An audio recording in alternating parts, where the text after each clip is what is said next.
xibaar yu wér te wóor ca tàng-tàng ba abonnez-vous pour ngeen di mën di jot suñuy vidéo. dal leen ak jàmm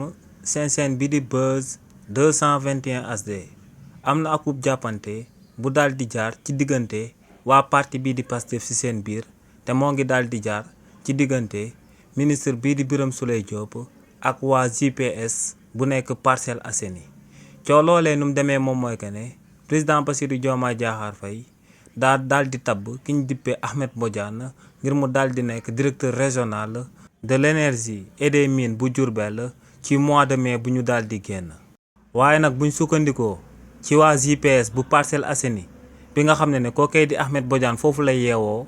ñooñee dañoo daal di fësal que ne depuis ba kookee di président Bassirou Diomaye Diakhar Faye tabbee kookee di Ahmed Bodiane ba tey amul woon pour def passation de service. ne si luñ toog di xaar kookee di Ahmed Bodiane ñu daal di amal passation de service jëmale ko ci direction boobee président Bassirou Diomaye Faye daal di koy dénk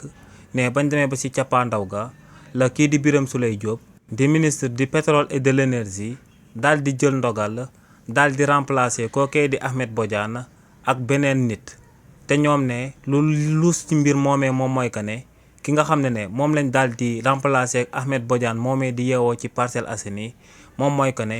ki ñu ko remplacer kookee Thiès la daal di dëkk fi nga xam ne moom la Birame Souleye Diop daal di dëkk. ñoom ne nag li ni mel du dëgg du yoon ndax ñoom ne kookee di Ahmed Bodiane am na compétence yu mu war a am te patriote la donc postom boobee président Bassirou Diomaye Diakhar Faye daal di ko koy tabb moom lañ ko daal di jox. ñoom ne tamit kii di Birame Souleye Diop jëm na ko proposer beneen poste waaye ne lu leer ba am moom mooy que ne ñoom bëggaluñ beneen poste kii di Ahmed Bodiane lu dul poste bi nga xam ne moom la ko président Bassirou Diomaye Diakhar Faye daal di tabb ci réew mii di Sénégal. ñoom ne nag